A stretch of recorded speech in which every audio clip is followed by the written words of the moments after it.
What is this, nitpicking with? Yes, he's Okay, okay, that's fine. What are you doing? Which Nothing, meeting are you joining? I thought this was on. It's not. It's fine. You are in a meeting. What meeting are you in, Eric?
Okay, so we are now unmuted on our end. Among our 3 participants logged in, I want to confirm they can hear us.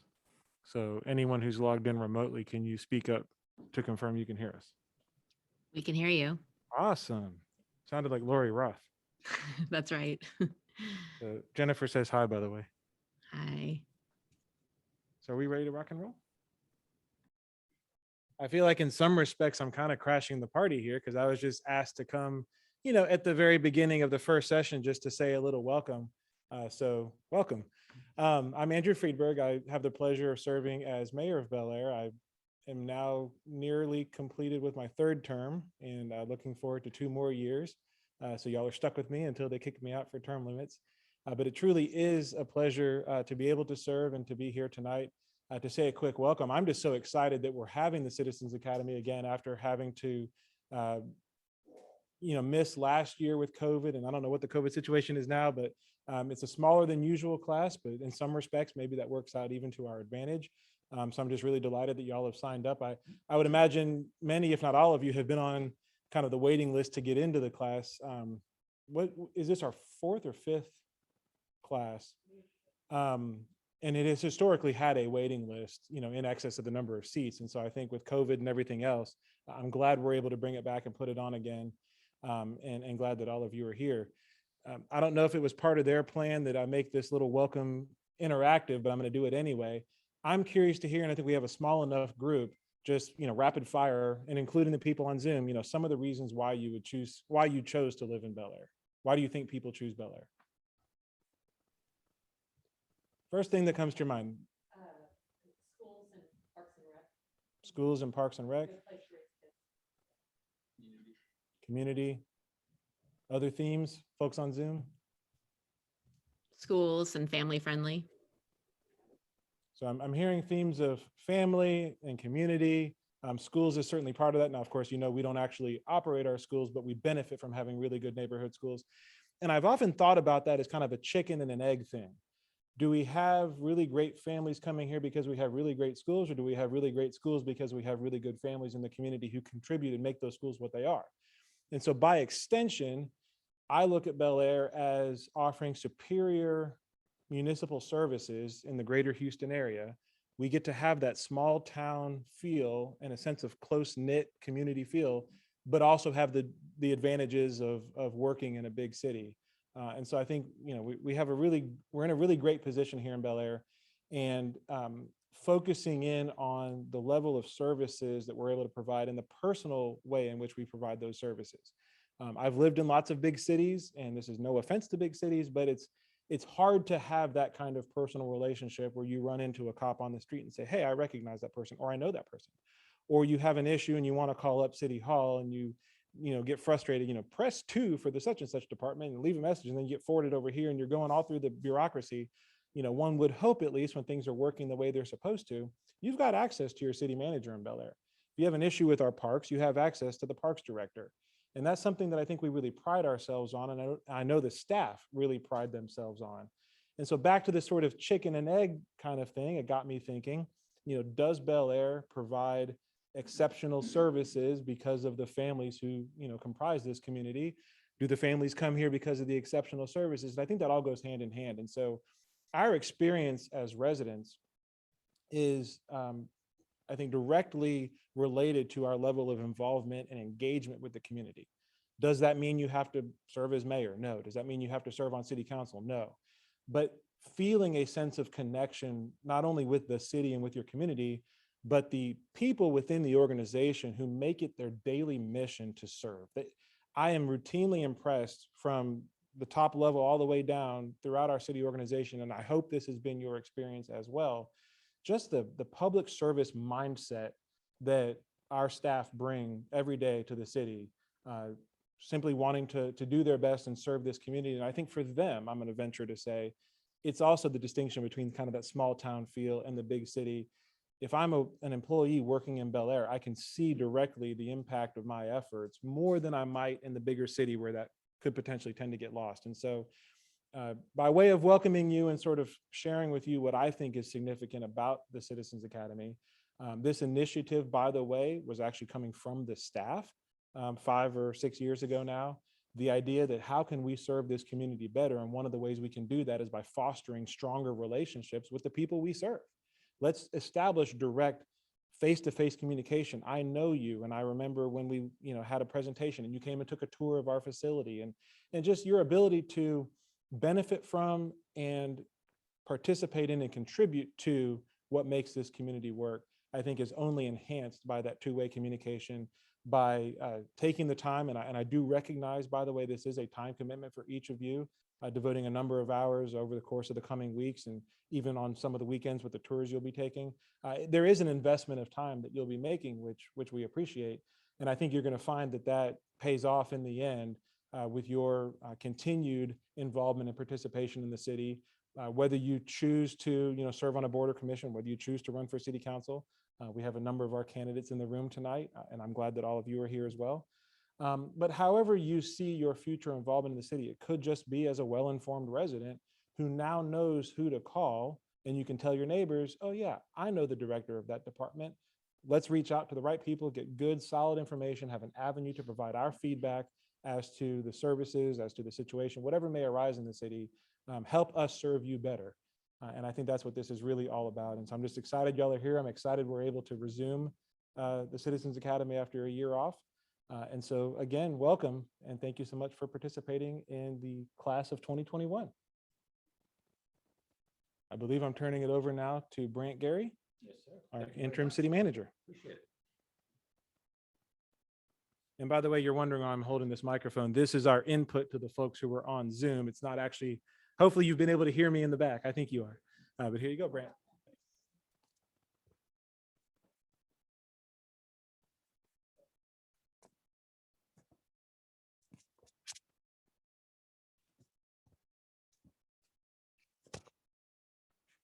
I'm gonna try to keep that on my lapel and hopefully I don't give too much feedback on the Zoom. Once again, welcome. Thank you all for being here. Really excited to be back in person with the Citizens Academy. And I am your interim city manager. I've been here back now for coming up on 2 years now. I was here for a few years prior as your public works director. And I've been in local government for about coming up on 20 years now.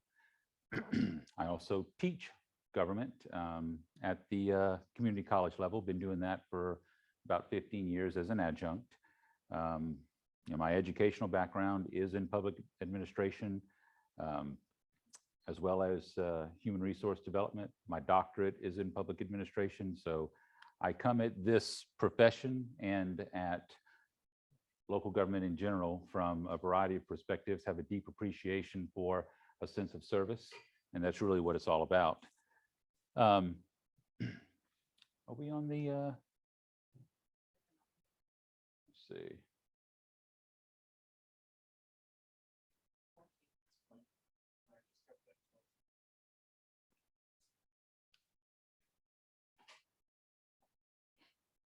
Andrea, are you throwing up a force field? Let me try turning it off and on here. Hang on. Is it still plugged in? Let's see. There we go. All right. So we've actually done kind of our welcome. And if it'd be okay, I'd like to go around the room and then on the phone real quick and just have everyone introduce themselves. Ms. Ellers, would you, I'm sorry, Andrea, would you like to start us off?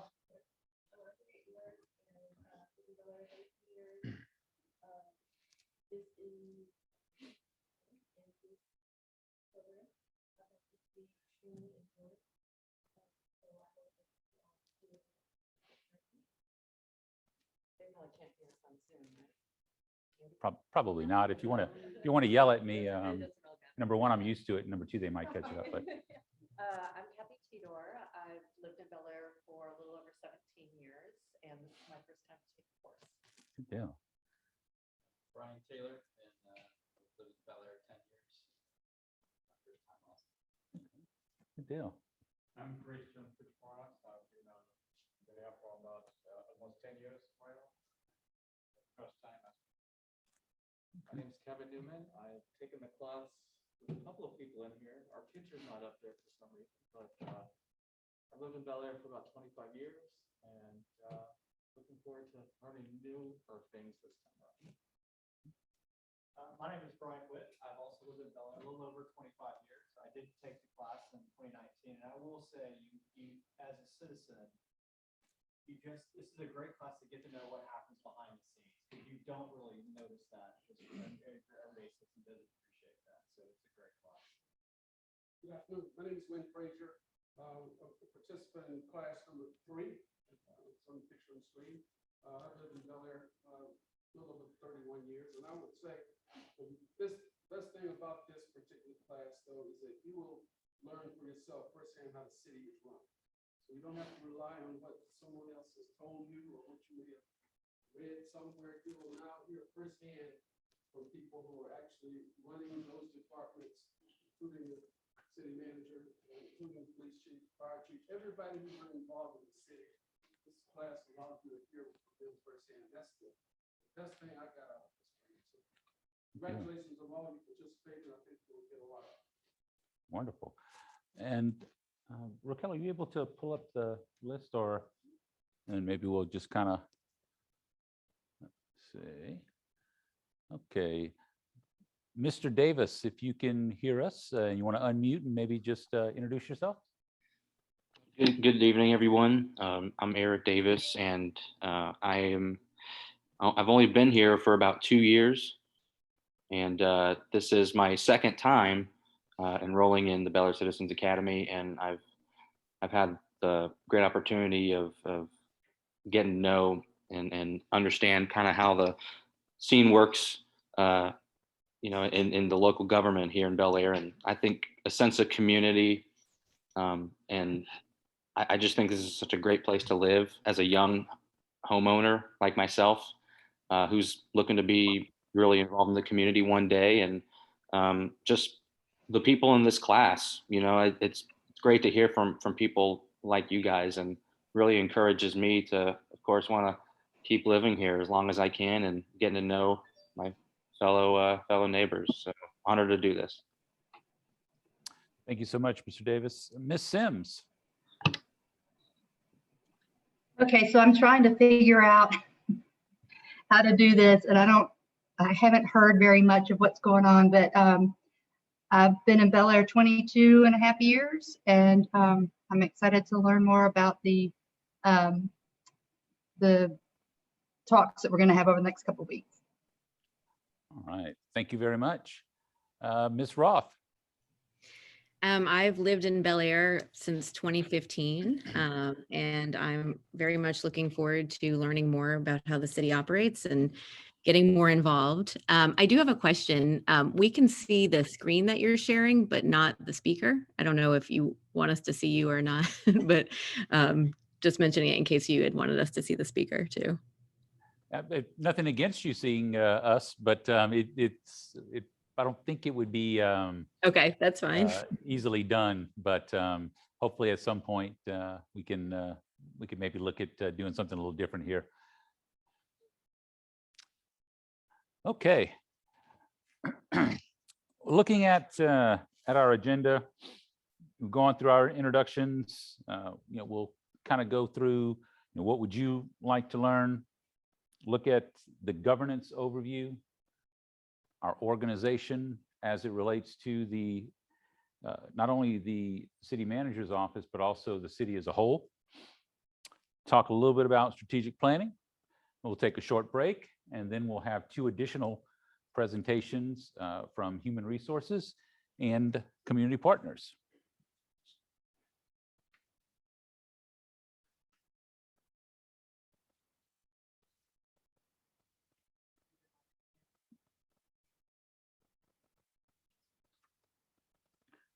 Okay, so as far as introductions go for the city manager's office staff, I've introduced myself. My name is Brant Gary.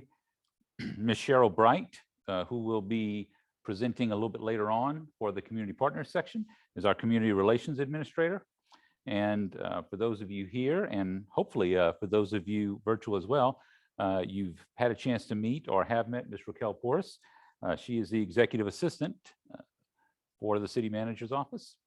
And the customer service assistant position, which is typically stationed outside in the lobby area. So when you walk in, that person is the first person you see. That position is currently vacant, and we'll be advertising to make a selection to fill that position hopefully pretty soon. So we'll pause and just kind of get any sort of feedback, and you don't necessarily have to limit it to this particular section. If there's another session or another part of the operation that you're really interested in, we can go ahead and kind of get that in place for when those departments do make their presentation. We can make sure that's addressed. But certainly, as it relates to the city manager's office, what would you like to learn? Anyone have any initial thoughts of kind of what you would be hoping to find out tonight? I'd just like to learn more about the North Bellaire development project. There's a lot of confusion on what the role of the planning commission is and what steps they take, and then what are the role of city council, and then how does that go back and forth during the process of the development. I think Bellaire is changing, so that's going to come up again and again, I think, and I think a lot of citizens are going to. That is a very fair question, and I can tell you from having worked in different cities that every city approaches that a little bit differently, and every city looks at changes like that a little bit differently. When I was out in Fulshire, for example, we were going through multi-million-dollar development agreements, every other week, It was just kind of a course of business that, oh, this restaurant's opening up, this development's going online, this builder's going to build 50 homes, that sort of thing. And so it, was a part of day-to-day business. But, as you specifically pointed out, a 30-acre development or redevelopment of a site is a huge issue here. And, the processes are pretty much the same.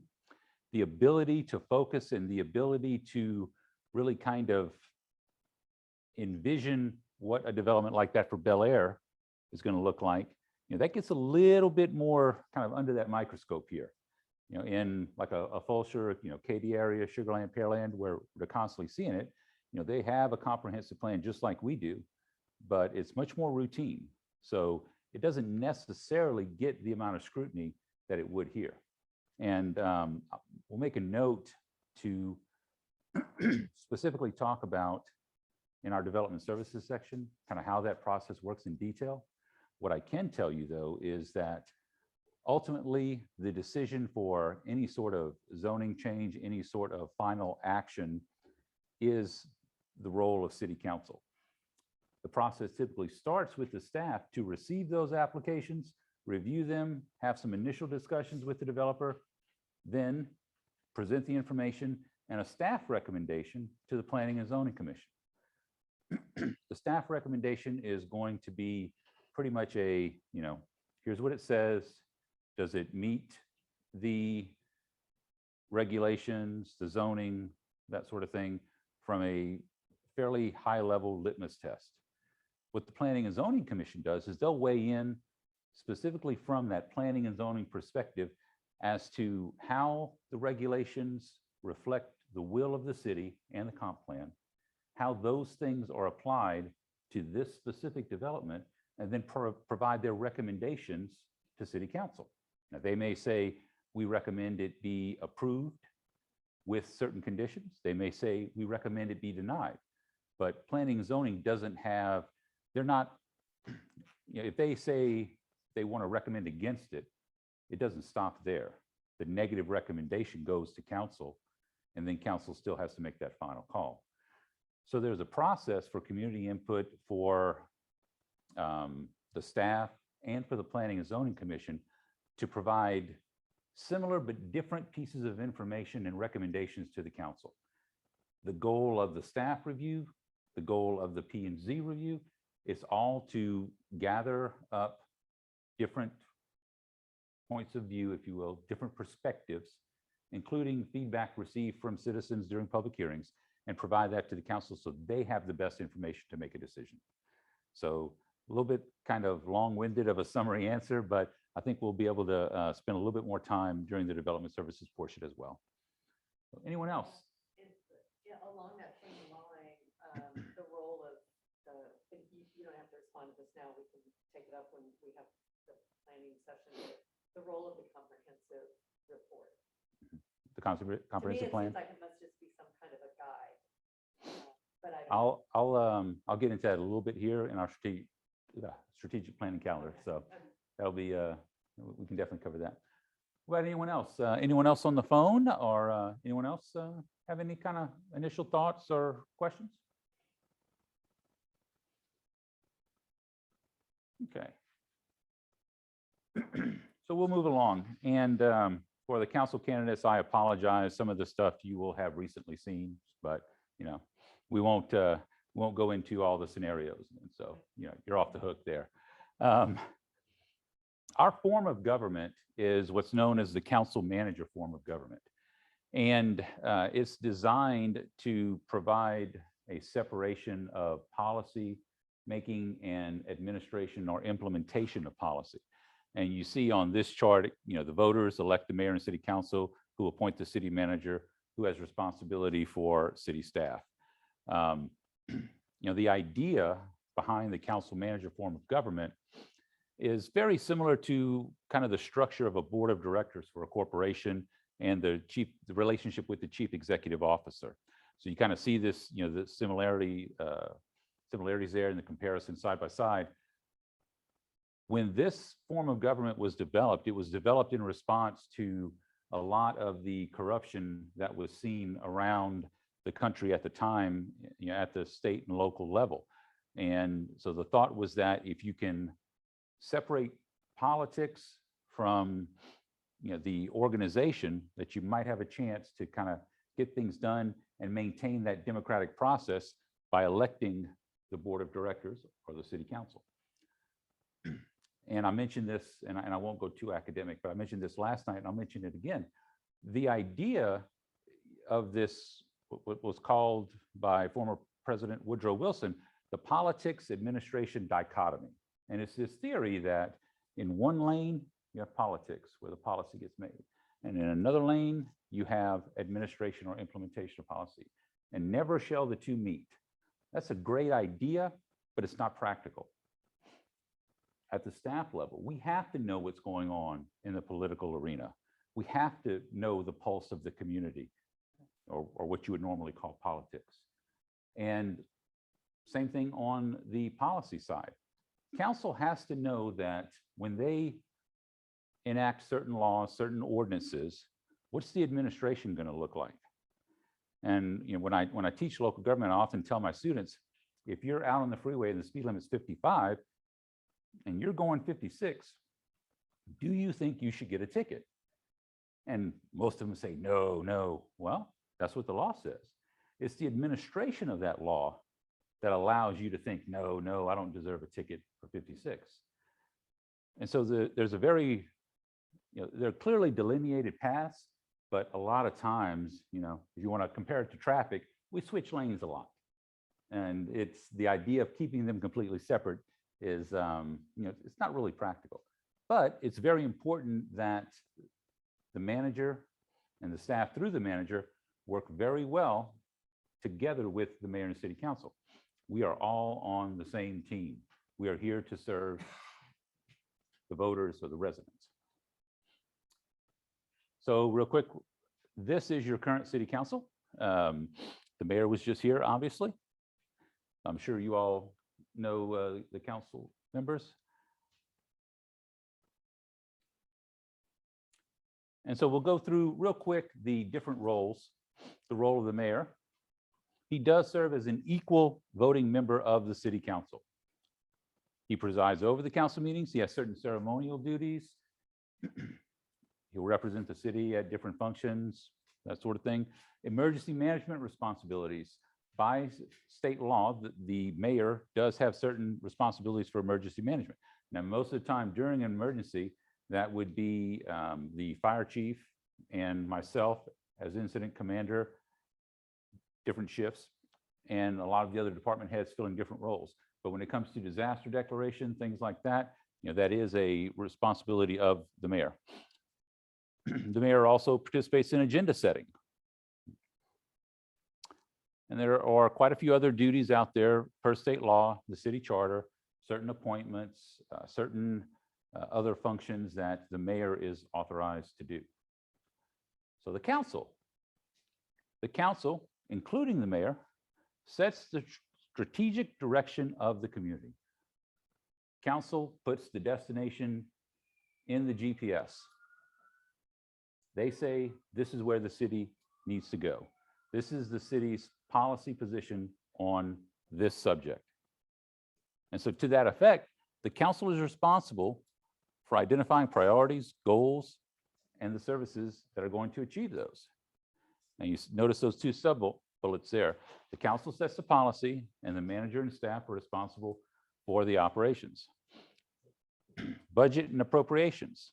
The council adopts the budget, which sets appropriations of funding.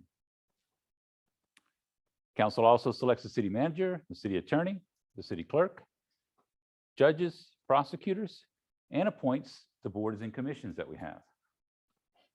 City manager, responsible for implementation and administration of policy.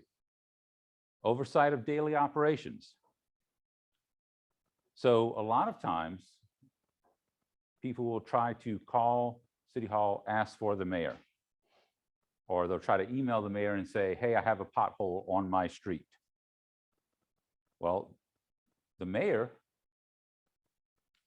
he doesn't do any sort of operational activity. So what does he do? He forwards that to me. And then I, in turn, will get Public Works, for example, involved to take care of that issue. And that's how council works. Council works through the manager to get things done with the staff. The city manager also has responsibilities for the budget and financial planning.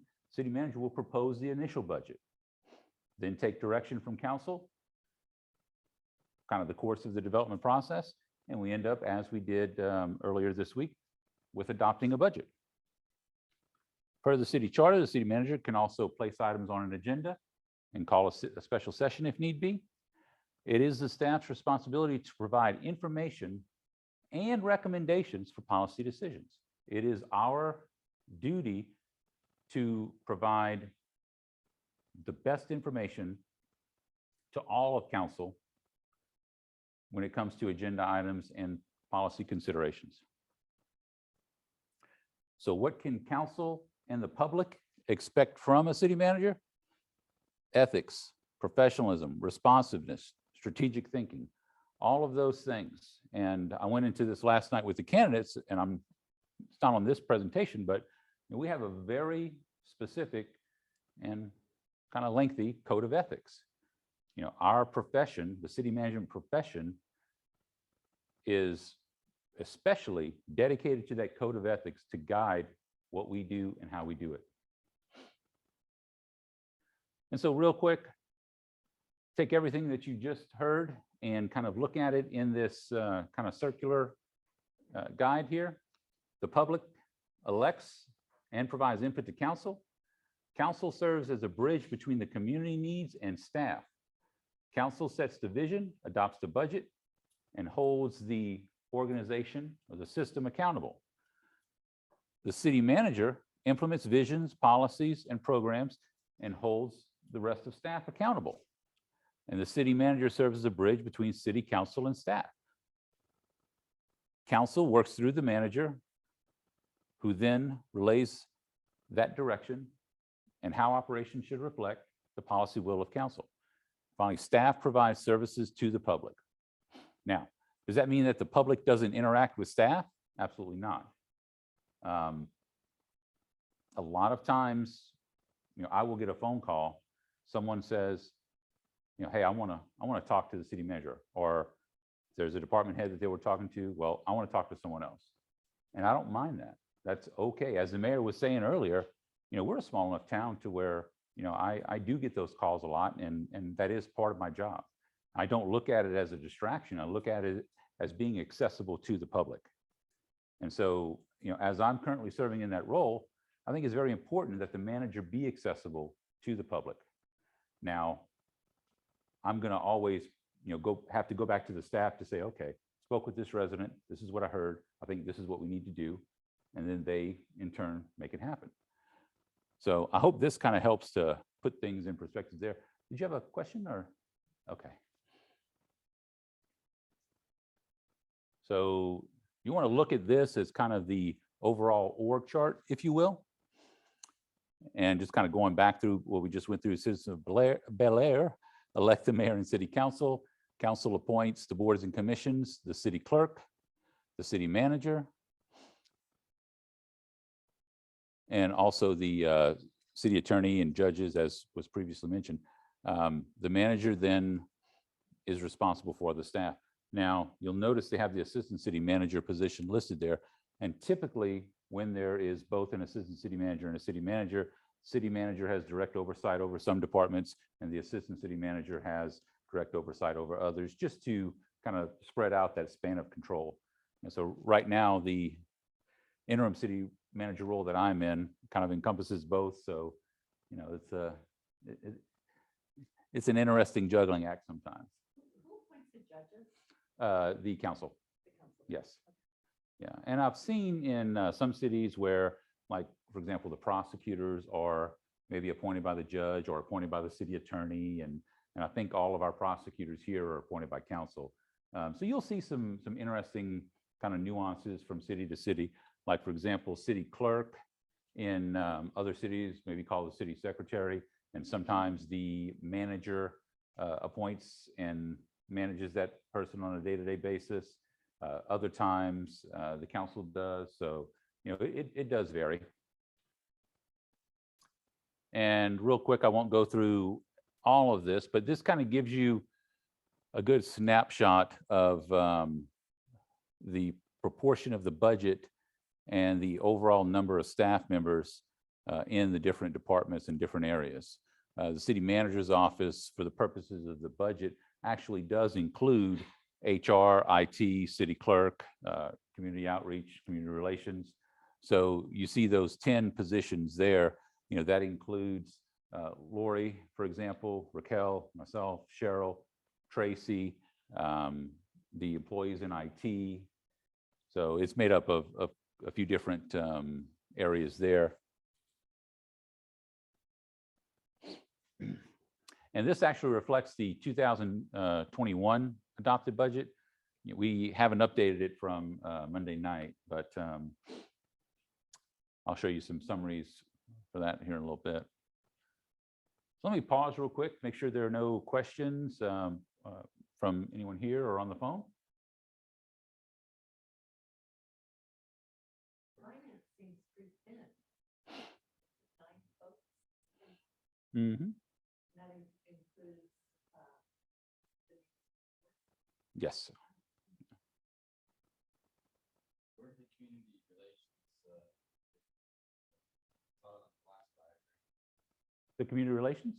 That is in the city manager's office. That's one of those 10 positions. HR has 2, IT has 3, city clerk is 1, and then there's Cheryl, community relations administrator, myself, Raquel, and the receptionist, for a total of 10. So what we also do is a lot of times there are issues or there are initiatives or just programs in general that require cooperation amongst several different departments. So what we do is we set up teams that consist of members from different departments. We have our administrative and internal communications team. That consists of the admins and clerical staff from all the different departments, to where when it comes to procedures, any sort of new communication issues, that kind of goes through the admins there. Support services, that's kind of an internal services group where the finance, HR, IT, and facilities teams are kind of there to hear feedback from their customers. So it's kind of that, that internal services interaction for those internal service providers and their customers. Communications and special events.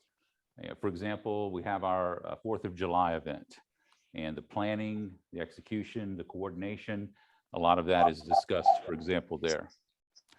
Fleet management, we have an employee assigned to kind of lead that team and look at fleet acquisitions and repairs, maintenance issues citywide.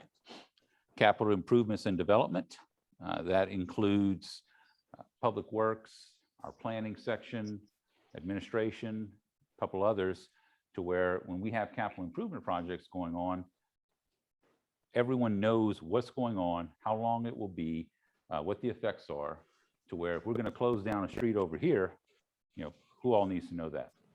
Pretty much everyone. PD needs to know, the fire department needs to know, and what sort of utilities will be there, where will those utilities be?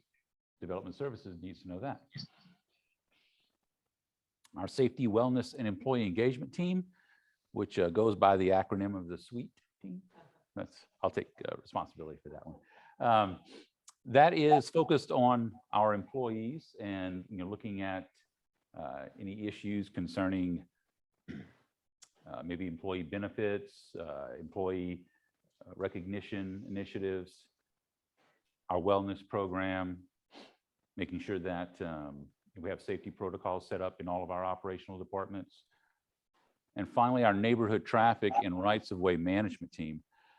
So I'll give you a good example for this. Every time we have a new school year start, there's always a couple of weeks where there's just this huge chaotic rush for parents to drop their kids off. One of the interesting things we had happen this year was the change at Bellaire High. And so the Bellaire High School, the construction and the temporary traffic pattern for this year was a major focus for that team. And so what they had to do is go out, monitor the traffic flows, work with HISD, work with not only our consultant traffic engineer, but HISD's traffic engineer to say, okay, this is what we're seeing. And it's really kind of one of those difficult things to where if you say, okay, you know, we're going to take traffic off of this street because it's too crowded. What happens to that traffic? You know, may go to this street, may go to this street. And so coordination amongst all of the departments and, you know, this instance, HISD is extremely important. Now, all that's going to change next year after the parking garage is in place, but, you know, certainly a major focus of that team. So we talked a little bit earlier about strategic planning and kind of what that looks like here at the city. What you'll notice is on the right there, that model and kind of what feeds into what and how that goes and how it kind of goes back up and the planning years. Our budget adopted on an annual basis. And the budget is a policy document. You know, it's also law. It sets up appropriations. And when we say it's a policy document, the allocation of resources to the different services reflects a policy goal and policy direction. Our department service plans, they're pretty much kind of set for like a 3-year term. And those are prepared by the departments to be able to anticipate what the needs are going to be and what the service levels will be for a 3-year period. And that goes into the preparation of the budget. Our fiscal forecast looks at if we maintain our current service levels, our current staffing, we anticipate our CIP projects over 5 years, what does that look like from a revenue expenditure basis? And so typically we see growth in sales tax of, you know, 1 to 2, sometimes 3% over year. So we look at kind of what the past has shown us, try to extrapolate out to the future and take into account all of the potential influences to that fiscal forecast that we can plan for and kind of look to the future. A big part of that, our capital improvements program. So what we have is a 5-year picture there of all of the capital improvements that we know of or that we anticipate going forward. Only that first year of that 5-year plan is actually enacted. Those other 4 years are merely planning guidance. But the first year of that plan is adopted as part of the annual budget. Council priorities. Council priorities are usually looked at on kind of a every other year basis. They haven't met to go over those, and I'm anticipating that'll happen after this upcoming election.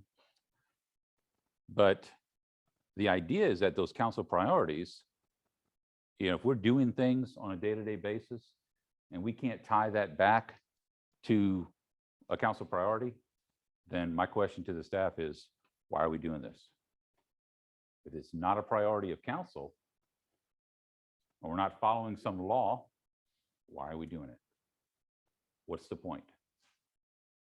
We need to show, and council needs to be able to see that what we're doing is in line with all of these priorities and all of these planning elements. And last but not least, the comprehensive plan is typically focused on a 20-year period.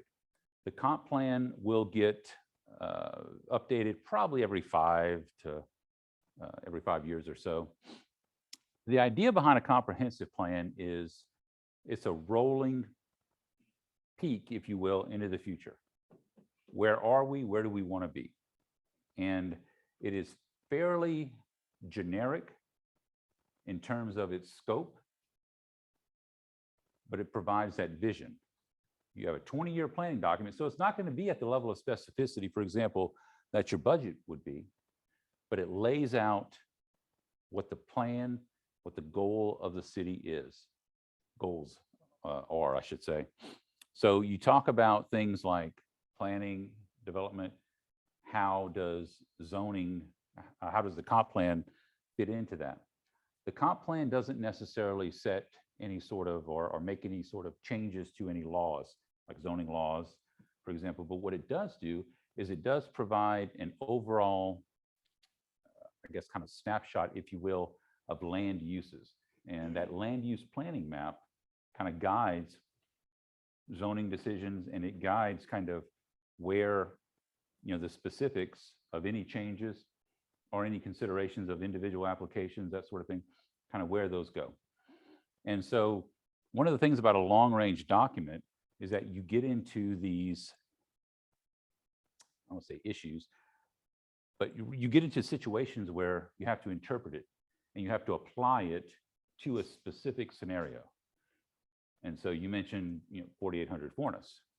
The comp plan talked about the technical research park. And I believe that's how it was referred to in the comp plan. And it talks about redevelopment of that area and kind of what that should look like. And so there were some changes made based on that. And then more recently, there were changes made from the TRP to the North Bellaire Special Development District. That took me a while, MBSDD. And so all of that is intended to be in line with the comprehensive plan. What you'll see a lot of times is that what is determined to be in compliance and what is determined to be what will take us to the next level and what will help us to achieve the overall message from the comp plan, that changes. And I'll throw another academic reference out. My students, when we talk about the Constitution, always talk about, okay, what's the first 3 words of the Constitution? We the people. What did we the people mean when the Constitution was written? It doesn't mean what it meant today. So when you talk about minimizing impacts, for example, to neighborhoods, okay, what does that mean? We can all say that we agree with it, but what does that truly mean when it comes down to specific development requests? And that's where, if you recall earlier, when I was talking about kind of the staff review and then planning and zoning and then city council, they're all going to have a different take on that. Council's going to look, staff's going to look at it from a very basic, okay, this is what the comp plan says, this is what the developer has proposed to address it.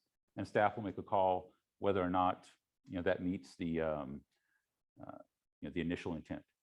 P&Z can go a step further and say, well, impacts from development can include a lot of things.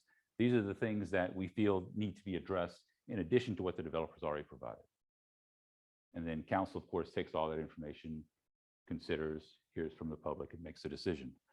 So there are a lot of things that kind of go into what we do on a daily basis, a lot of different factors. But in the end, we, the staff, and everything we do is to take that direction from the council and implement that policy. So I mentioned on Monday, we did adopt a budget. Proposed tax rate is the same as it's been for the past couple of years, 0.4473. We have 185.5 full-time equivalent staff positions. And what does that FTE mean? It's typically if you have 2 part-time positions that both work 20 hours a week, add them up, they're 40 hours, then those 2 part-time positions would equal 1 FTE. Fire department's a little bit different the way they calculate their hours, but when you see that, it doesn't necessarily mean that we have 185 employees, it means we have 185.5 full-time equivalent positions. General fund revenues, 23.16 million, expenditures, 22.2 million. That's recurring. That's what we take in and what goes out. Non-recurring, kind of one time, revenues 100,000, expenditures 820,000. So when we have one-time needs, if we have an excess in our general fund or in any fund for that matter, we can always use that excess for other projects on a one-time basis. The whole concept of being structurally balanced for your general fund budget, you want your recurring revenues to exceed your recurring expenditures. Enterprise fund, revenues of 10.4 million, expenses of just about 8 million, And then you'll see those non-recurring items or those transfers. The bulk of that, over $2 million, is related to a transfer to the debt service fund, which we'll talk about next, for bond payments that were utilized for bond funds that were utilized for water, wastewater, utility type projects, things that are outside of the general fund. So your general fund is going to be everything except for pretty much what Public Works does, minus streets. Your water, your wastewater, your solid waste, those are all in our enterprise fund. Our debt service fund is where revenues come in from property taxes and from the enterprise fund to pay our annual debt service.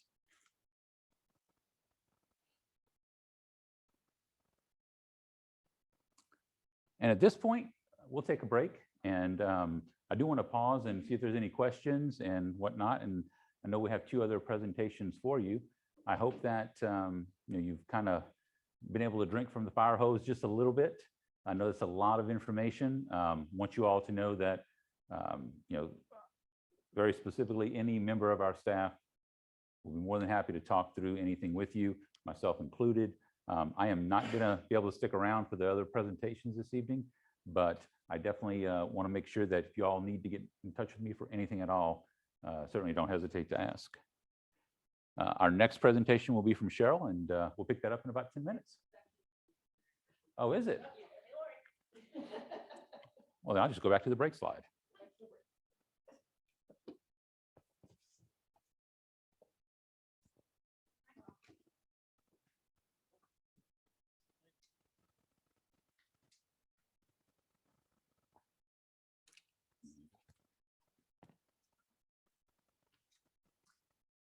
Well, props to whoever did the slideshow.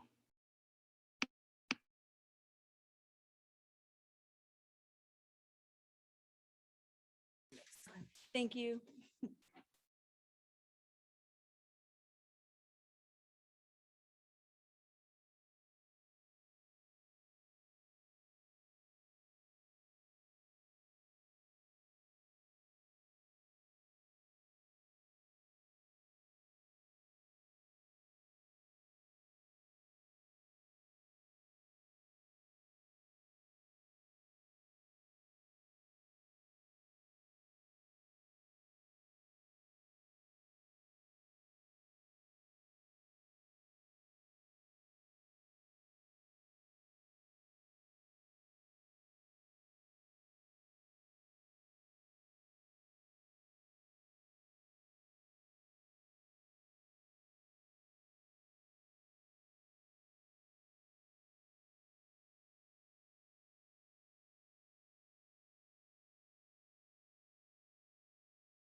Oh, maybe I didn't have it pushed in far enough.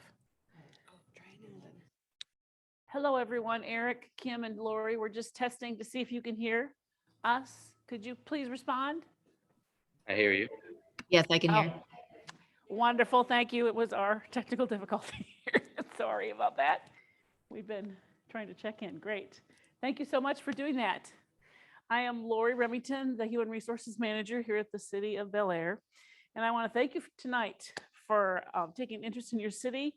And I'm excited to talk with you and welcome any questions, and just want to make sure that you have the information you're looking for and I can help provide that to you. The Human Resources Department, oh, I have the clicker. Sorry. So let me get that. Okay. Okay, it's operator. Okay.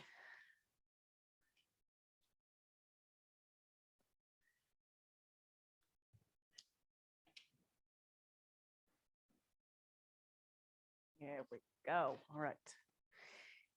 The Human Resources Department supports the City of Bellaire's total operation in meeting its goals for our most valuable resource, its people.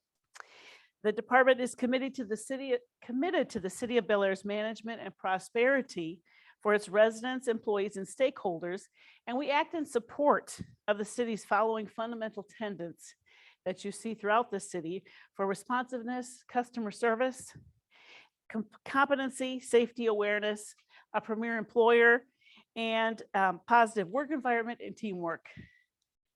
The largest asset that the city has is its employees. And you've kind of seen that as we've talked over the budget last few weeks. Salaries and benefits are the general fund's largest expenditure, constituting 71% of all budgeted expenditures, following the professional services and the maintenance. The employees serve the residents through 5 fundamental areas: enhanced community enrichment and quality of life are provided to our residents through the library and your Parks, Recreation, and Facilities Department. The employees coordinate and provide services, events, programs that help maintain some of the characteristics that make Bellaire so unique. The city's residential character and infrastructure are supported through development services and the Public Works Department employees, who maintain and work to improve the city's utilities, such as water and wastewater, streets, traffic control, the drainage infrastructure, as we were just talking about, and capital improvements. The Public Works Department also performs full residential garbage and curbside collection, as most of you all know. A safe and secure community is provided through your public safety, police, and fire employees. Administrative functions are provided to the city through the city manager's office, including human resources, the city clerk, information technology, and community relations employees.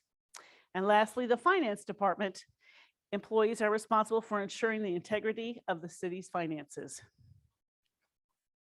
The Human Resources Department is an internal services department providing support and leadership throughout the organization through the human resources programs and systems.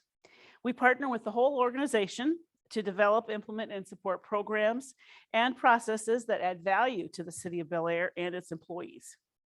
The Human Resources Department structure includes 2 employees. We have a Human Resources Coordinator, Allison Ford, and then myself, Lori Remington.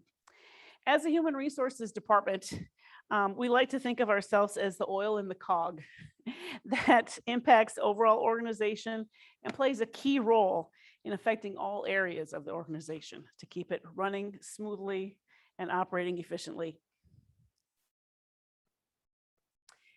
The employee commitment statement was developed by employees representing each department and is the cornerstone of expected conduct for employees who work here within the City of Bellaire.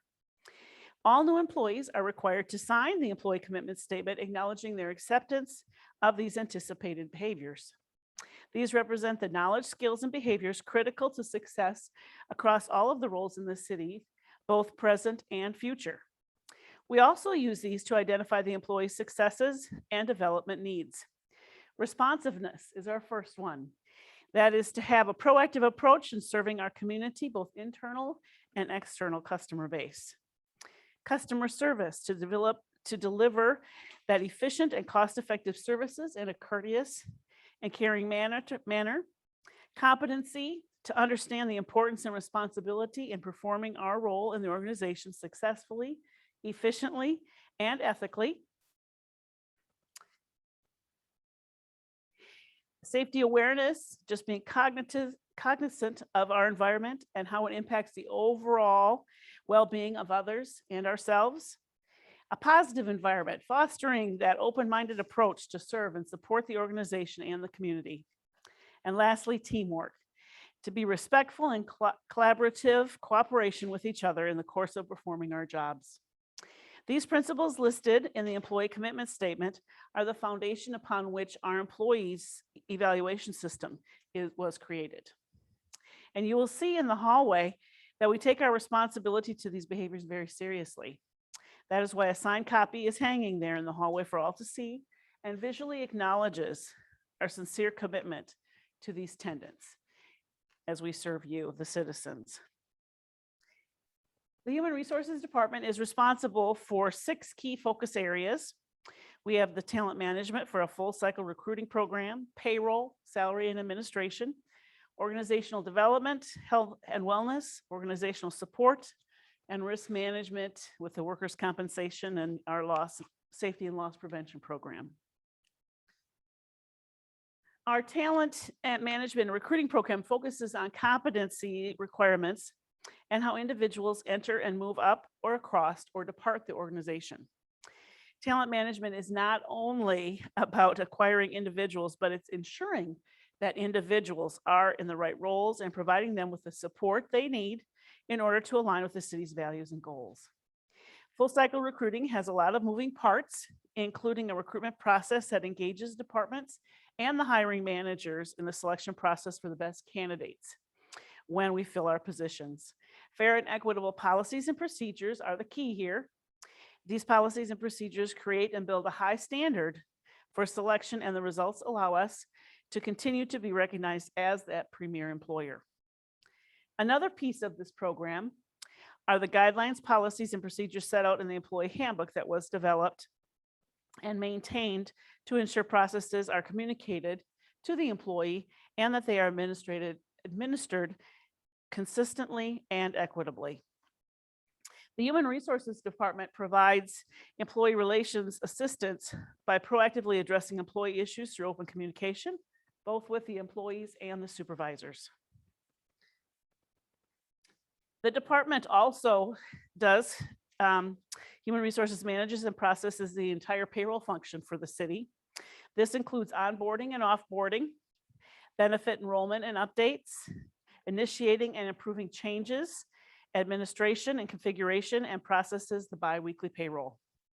We work under the direction of the compensation policy that was adopted by the City Council to ensure fair and equitable services and salaries, benefits for all employees, and to ensure that they are balanced with the city's budget and within the benefit burden as directed. The benchmarking studies are performed for pay structures and positions to ensure that salaries remain competitive in the marketplace. Human Resources, we also analyze and classify jobs to ensure that positions within the organizations are placed in the correct pay grades and are documented with up-to-date job descriptions. We participate in regional compensation and benefit surveys to ensure that salaries and benefits remain competitive with the market. And this also allows the city to receive a wide range of surveys that contain data relating to benefits and compensation for cities across Texas. The benefits management has been and continues to be a key priority for the department. We manage the employees' benefit plans, and we assist with employees with their benefit questions as well. Some of the benefit contracts managed by us are the medical, dental, vision, long-term care disability, short-term disability, term life insurance, accidental death and dismemberment. In addition, we also manage contracts for the employee assistance program, cancer indemnity, accident indemnity, and on and on. So there are several that we have, numerous ones. The Human Resources Department is an internal services department and we provide the organizational support, guidance, and leadership to programs that promote a champion workforce. These programs include the Employee Handbook, which houses our policies, procedures, and processes, which align and support our organizational culture and to ensure that legal compliance is made. We also maintain personnel records. We have a complete personnel file for each employee documenting their qualifications and employment history with the city. We administer a leave administration program that assists the employees to understand their leave benefits and guide them with their leave use. We also have an employee recognition program, and we hold an annual employee recognition event at the end of the year in December to acknowledge their contributions and longevity with the city. The health and wellness program that we administer coordinates with our wellness vendor for the city. We have a wellness vendor that works with us. The wellness program has helped the city to control its medical insurance premiums. And the mission of this program is to promote and support positive long-term lifestyle choices and practices to our employees through opportunities to become more conscious of their health status and to obtain those skills needed to optimize their personal health and well-being. We promote and practice and participate in quarterly challenges that we all get involved with and events throughout the year, such as a hydrate challenge, a step challenge, trolley run, the community events. We also get credit for some of those. And then we have lunch and learns. And we also have a nice Health Check 360 app that tracks all of our wellness progress and includes wellness education and coaching for the employees. The human resources also assists all levels of management to maintain that safety practices that ensure the safe and efficient operation of city services and reduction in accidents and injuries. We oversee the safety and loss prevention program by evaluating work environments in conjunction with city departments to review potential safety and health problems with department operations, procedures, and facilities, thereby maintaining or minimizing the potential risk for the city. The safety policy that we do have in place outlines the roles and responsibility for all employees related to safety. So it is communicated with the employees, or tries to be communicated. This concludes my review of the Human Resources Department. I know it's not too exciting. I apologize for that. And what our responsibilities and goals are. And I want to thank you for your attention. Are there any questions? Yes. So I noticed on all your slides, premier employer with a premier workforce.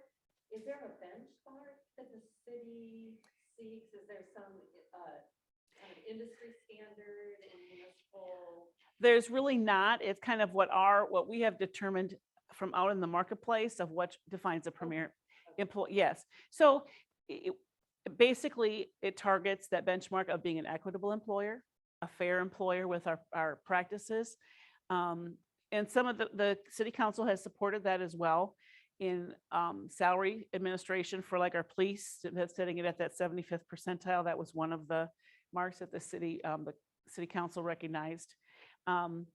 So, and different practices that we do have in place. For example, our STEP plan, that is a real proactive approach to maintaining equitable and consistent and fair compensation to your employees. So you have excellent practices that have been set in place throughout the city's history that really define that premier employer with your policies and your procedures.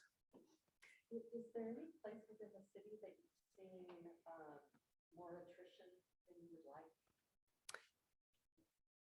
like? Yes, the turnover.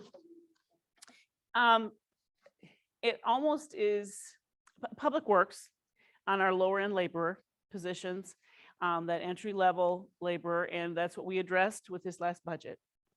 Was because of our lower wage.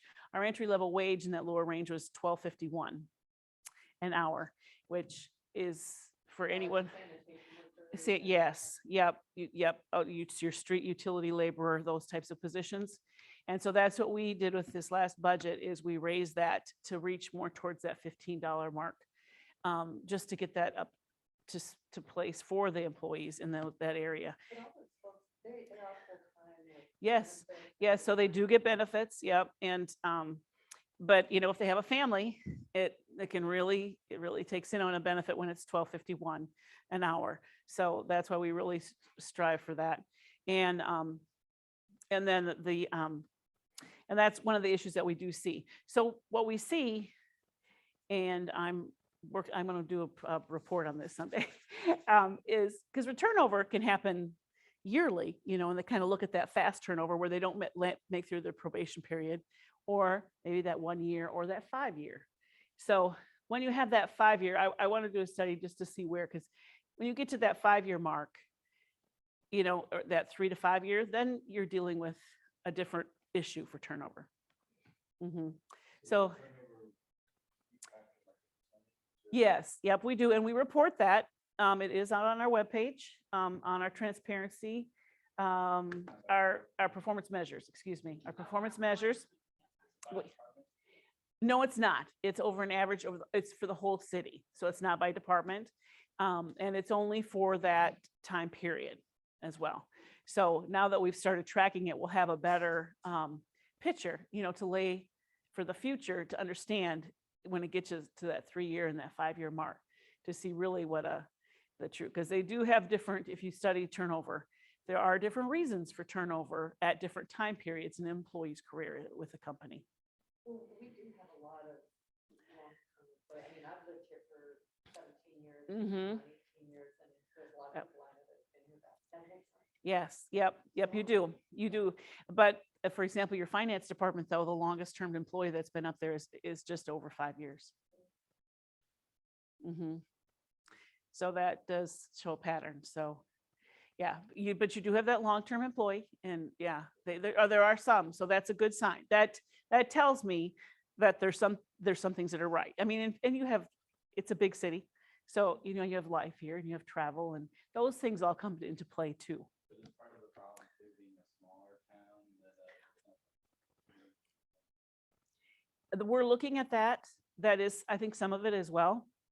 And that's one of our management kind of projects for next year, is to create some job series, they call them, in which we can give it some progression or some advancement opportunities for those lower end employees in recognition of them, their length of service, in addition to training, that they get some certifications, making them more valuable, and hopefully recognize them with a salary, and then hopefully keep them here and work on the succession planning.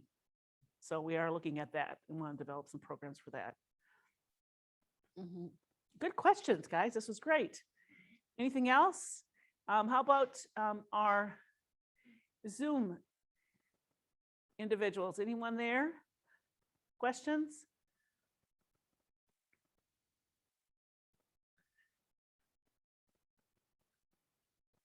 All right. Well, I want to thank you so much. I enjoyed meeting you. And like I said, feel free, like as Brant said, to reach out to us with questions. And I will turn it over to Cheryl. Hello. My name is Cheryl Brant. I'm the Community Relations Administrator. Am I supposed to use this? Yes, one? because Hold on, let me get you switched over. switched over. So why we switch over here? Awesome. We'll do a switcher. Yes. So, would you mind introducing yourselves again, please? Because I'm sorry I was late. I was at the patrons meeting. So, is this on? And I'm wondering if the people that are on Zoom know who's in the room as well. Okay, Maybe you can let's re- do that. Maybe you can repeat it. I'm Kathy Fedor. I've lived in the city for 17 years. Right, Kathy Tidor. Can you hear me with this? Lived in the city for 17 years. I'm not used to using a microphone. I'm kind of loud. Okay. Okay, can you hear me on Zoom? Yes, I can hear you. Awesome. Thank you. Okay, Kathy Tidor. I've been in the city for 17 years, raised 3 kids here. They've all been employees of Parks and Rec. Yes. Some of them still are. I love your son. He helps me at Party at the Pavilion. He has been helping me at Party Yeah, at the I have 2 Pavilion. sons, but they both were, Right. they- I think they- it's John, right? John, yeah, he's John and James, and then Yeah. Aubrey. Awesome. Yes. And their sister works over at the pool, but she was a rec aide Mhm. for a while as Yes, well. she was. She works with Sophie. Oh, that's awesome. Sophie. Love Sophie. Okay, thank you. Oh, no. Okay. Brian Taylor. Bellaire 10 years. Awesome. Thank you. Where do you live? Cameras, On- 4900 block. Okay, awesome. Met Miss Tilly the first day you came in here. The Elvis, the lady who loves Elvis. Yes, Yeah. Miss Tilly. Mhm. Talk about long time employees. Yeah, absolutely. We love Tilly, but she has retired. Cool. Thank you. I'm Christian. I'm been in Bellaire for almost 10 years. Okay, Christian, 10 years in Bellaire. Awesome. Where do you live? What area? In Oak Estate. Okay. Really, I'm Newcastle. Yeah. Okay, awesome. Thank you. And hi, people online. I'm Cheryl. Do you want to introduce yourselves real quick? My name's Lori Roth. I've lived in Bellaire for about 6 years. Okay. I've lived in Bellaire for just about 2.5 years. Oh, awesome. Newbie. Okay, Eric. And we have one more online? Or two? Kim?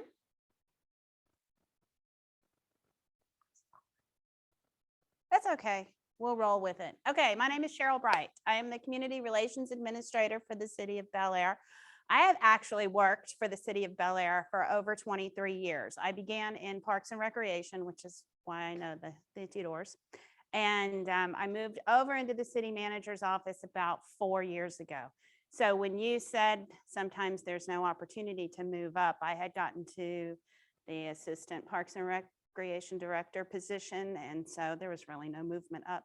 So to experience something new, but to still stay with this organization, I came over to the city manager's office and have had a lot of new experiences over here. So I'm excited to be here tonight. Please stop me at any time if you have any questions. I'm happy to talk about it. I love feedback. I love ideas. I want to engage with you. Okay, so we'll start going. Should I use the clicker? Okay. Brant taught me how to use this yesterday. What? Okay. Thank you. So this is a division of the city manager's office. And so I provide services to help residents and businesses connect with the city. I'm kind of like this city liaison person. I like to say, if you don't know who to call in the city, just call me and I'll help you get to where you need to be. Some of the main responsibilities of this position are communication, community engagement, and events. Now, Parks and Recreation has events. They have community-wide events, but I also participate in the planning of community events, and a lot of those in cooperation with community partners that I'll talk about later. So I'm talking about the parties at the pavilion and things like that. So communication, we'll go over that in a little bit more detail. And then of course, community engagement with residents, with organizations, with businesses, with partners. So, oh, next slide. Here we go, communication. So Brant talked about teams earlier. So I am the team lead for the communications and special events team. So what that team is there's a representative from every department in the city on that team. And we meet twice a month. We talk about communication initiatives. We talk about activities, meetings, events, things that are going on so that we all kind of have an understanding of what each department is doing, because we're all very busy. We're like little mini cosms of, you know, small departments, small businesses, all underneath this one umbrella, right? So we talk about what's going on and we try to communicate with each other. We have the Boulevard. Do y'all receive the Boulevard newsletter? No? Okay, well, I send out a monthly e-newsletter, and it just kind of has highlights of things that are going on that month. So I'll definitely send you the link to sign up for that. In fact, I send it out through the Notify Me, through the Bellaire News and Information Notify Me, which we're going to talk about in a few minutes. The Notify Me is, you can sign up online. Those are notifications, city, business, news, information, and emergency information I send out on the Notify Me. Are all of you guys signed up for that? Okay, I'm going to be sending you all an email all of these links. I expect you to sign up for them all. Okay, so that's what I do with the Notify Me. Prepare Bellaire. Prepare Bellaire is a little bit different than Notify Me. Prepare Bellaire is for specifically emergency situations, what we call emergent situations, right? And then also weather notifications. The National Weather Service kind of takes over Prepare Bellaire, and they send out all of these weather notifications. So you have to be specific about what you're signing up for when you sign up for Prepare Bellaire. But we use that as our main mass emergency notification system. So another special feature of Prepare Bellaire is that you can kind of identify the area that you want to message. So if you have like a water main break or something just on your street, I can target a message right to that street through Prepare Bellaire, which I cannot do through Notify Me. So that's kind of the difference on those. Oversee the City of Bellaire's social media sites. That is Facebook, Twitter. I do have an Instagram account. I'm not great on Instagram. That's not really mine. I know. I have to ask my daughter. I have to ask Raquel all the time. I'm like, can you please help me with that? And also the Nextdoor, Bellaire's Nextdoor account. That is in the public agency section. So I do post everything on Nextdoor that I would post on Facebook or Twitter or send out as a Notify Me. It's just sometimes people don't see it because it's in the public agency section. So you have to know to look there. I've learned that. The website, so I kind of oversee the city's website. Now, each individual department keeps up with their web pages, so I may not see everything all the time. So if you ever see anything on the city's website that's incorrect or a link is wrong, send it to me, send me an informational email, let me know, give me a little heads up, and I can get that corrected. But overall, I kind of oversee the city's website, and then we all work together, like through the special events team, through the CSET team, to make sure that the website is up to date. So it's kind of a team effort there. Then also, I don't know if Brant talked about the EOC, the Emergency Operations Center. No, the fire department will talk about that for sure. But when we have an emergency in the city, or in a weather emergency like a hurricane or Winter Storm Uri, we activate what's called the Emergency Operations Center. And each of us have a role in the Emergency Operations Center. My role in that emergency when we activate is the PIO, or the Public Information Officer. I'm the person that pushes out all of those messages that you get. So you'll get them on all of our different platforms. So that I'm the person that pushes out those. And when we're activated, we're typically on a 12-hour shift. So I have a backup PIO, and that is our librarian, Mary Coors. So you'll meet her later. So does anybody have any questions about that? Nope. Okay, I'll move on. Oh, I moved on. Okay, community partners. So I work with a lot of community partners in Bellaire. For a teeny tiny city, we have a lot of nonprofit organizations and people that just want to get together and do good things for the community. And so I work with each of those organizations as much as I can. A lot of them have events for the community. And so what I try to do is I try to get them together at least 4 times a year to coordinate the schedule of events.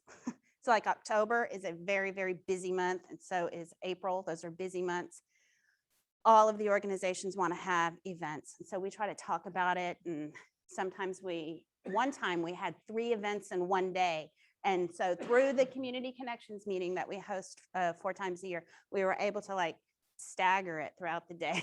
So those are the types of things that we talk about on these meetings. And I've got one scheduled for September 30th. So I'm very excited about it. And some of these community partners are Patrons for Bellaire Parks. Does everybody know about them? Do you know what they do? Okay. Patrons for Bellaire Parks is an organization set up, made of mostly Bellaire residents. It's not always Bellaire residents, but their specific goal is to raise money for Bellaire Parks, for capital improvements in our Bellaire Parks. And, not just the wood chips or anything. They like to do the fun stuff. They like to put the icing on the cake for the park. For example, they put in a really neat kind of, I don't know what you call it. It's like a slide, it's a swing and it goes, a zip line type thing. There you go. Over at Evergreen Park, they put that in recently. They've also been responsible, they were responsible for donating $1 million to the city to help build this Bellaire Aquatic Center. So that was back in what, 2008. So they've been around since 2000. And they donate money to the city to improve our parks. And they're a great organization. They help us put on the Party at the Pavilion. They do Wine and Tapas. They do Tents in Town. I don't know, have you guys heard of any of these events? Okay. And so we were just talking about that. That's where I was before I came here. So yeah. Nature Discovery Center, again, another wonderful organization here in the city. I'm sure that you've attended Nature Discovery Center events or just been there with your kids and friends. Awesome. Evelyn's Park Conservancy, they just had a fundraising event just this past Saturday. So they're in the middle of a very large reconstruction process for their phase 2. That's going to be exciting. So we'll see what happens there. Bellaire Police and Fire Association, or Bellaire Police and Fire Foundation, actually. They exist to do something similar for police and fire as Patrons does for our parks organization, as does the Friends of the Bellaire Library. So I kind of work with all of these organizations just to make sure that they're communicating with the city, that we're talking to each other, that we all know what's going on with each other there. Just a lot of coordination. So does anybody have any questions about our community partners? Would you like to become a community partner? You can join. Okay. What's Randy Quaid really like? It was Dennis Quaid. Dennis, I'm sorry. Yeah. Yeah. Yeah. He's his brother. He was very nice. Yes, I did get to meet him and he was very, very nice. So that was a lot of fun and crazy time. I call it Hurricane Dennis time. Okay, what did I do? Okay, but see, as a Bellaire Citizens Academy graduate, you become a Bellaire Citizens Academy ambassador, and I consider you a community partner at that time. So when you graduate, I communicate with the ambassadors through emails. You know, since COVID, all I've been able to do is email them. Most, what I truly like to do is 3 or 4 times a year, have the ambassadors get together from all of the different Bellaire Citizens Academy academies. We get together for luncheons, for just informational meetings, and sometimes social gatherings. Like we had a social gathering at the 401, we had a social gathering at Betsy's. So hopefully when COVID starts lifting, we can all get back together. In fact, just today, I talked to both of our chiefs, Fire Chief Tittle and Chief Lopez, and I thought that would be a good gathering to have our BCA ambassadors meet the chiefs, because since we have a new one. So that's awesome. I like to ask you guys to volunteer for events and emergencies. So we kind of have a volunteer emergency response team. We really haven't activated them since Harvey. So, which is a good thing, right? Because we haven't had that many emergencies. I want to keep the ambassadors engaged. I want you guys to stay engaged and have fun. So once you roll off the Citizens Academy, then you become my ambassador. Boop. Oh, what did I do here? Okay, so these are some 2 things that are coming up this year. I don't know, Lori mentioned management projects. So 2 of my management projects this year have to do with a website and a program called C-Click Fix. The website that's coming up, the website project that's coming up is we're going to be doing a complete website redesign. We're going to have a navigation and content review. And at the beginning of this project, I'm going to do a website user survey because yes, I have heard feedback from the community that the website is difficult to use. I understand that. And what I understand is that it's the search function that's hard to use. So I am going to be reaching out to you guys to complete a website user survey so that I can start this management project. And that'll be October next month. That's coming up. And this is C-Click Fix. So this next one is C-Click Fix. What that is an app that you can use on your phone. It's also going to be embedded into the website where residents, staff, anyone can report a concern. Like you see a pothole and you want to report it, you just don't know what to do. You have this app, You take a picture of it, you click, and it sends it to the right person. And then it creates that whole work order system on the back end for tracking and communication and engagement. So it's more of an instant response time. That is going to be rolling out also in October, and I'd like to use you guys to help me test that. So I don't want to just release it to the public completely. I'd like to see if you guys could help me test that a little bit, and we can do some tweaks before I release it to everyone.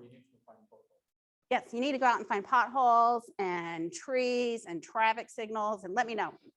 So that's coming up, and that's going to be coming up very quickly, actually, because I've been working on it. Just been a busy time. So does anybody have any questions about this? No? Yeah, I'm excited about it. It's going to take the place of our resident request tracker. I don't know if any of you have actually used that before. It's on the city's website. It's a little button that says report a concern. We're just going to replace the link to the resident request center to this. So, and it's going to be so easy. You can just submit a picture and a location. The location is key too. So anyone online have any questions? No? Okay. So this is how to contact me, but it sounds like I'm going to be following up with an email to all of you with all of my links. You can email me, call me, and I'll be here. So if you guys have any questions before we wrap up, please let me know. Happy to help. Any concerns? Great. Okay. So Raquel, what's the next step in this? Okay. So this year, we're not going to do paper evaluation. We're just going to have you email your thoughts. So what you liked about the session, what you didn't like, what you did better. Please be kind with the technology, because this is the first time we've done like a hybrid thing like this. That wasn't a council meeting, so I don't have all my IT people. So do we meet every Thursday or a certain Thursday? So right now it is going to be the next, I think it's 7 Thursdays total. We should end November 4th. Yeah, there is no change Oh. in the calendar, right? There was no change in the calendar. No, there's been. Okay, so you're going to meet. The next one, calendar. I saw the 2 items. We didn't. It's about. I was a late ad. It's every Thursday, about every other Saturday. Okay. Yeah. It's something like every Thursday and every other Saturday or so. Yeah, there's 3 Saturdays, there's park store, and Oh, CPR. CPR class, and then there's gonna be a wastewater treatment plant for it. Woohoo. That'll be fun. I don't know what the other Saturdays, but I think one is, There's 3 sessions. Right? yes. Okay. 3 Saturdays. Yeah, because we can't really fit it in. You know, for some people, they can't do it.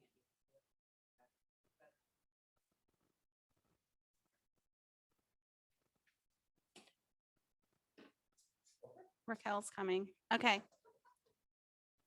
Thank you all. I won't see you every single time. Sorry. But it'll be fun. Are you going to talk? Yeah, I'm just gonna talk. Hi, everyone. It's Raquel. I just wanted to let you know that we aren't going to do a paper evaluation. So if you can just send us your thoughts on how this session went, and just let us know what can be improved or what you like best about it so that we can continue to make this program evolve and fit everybody's needs. Does anybody have any questions before we wrap up? Nope. Okay. Great. All right. Well, thank you guys on Zoom for being with us, and we're going to go ahead and end the session now. Thank you and have a great night.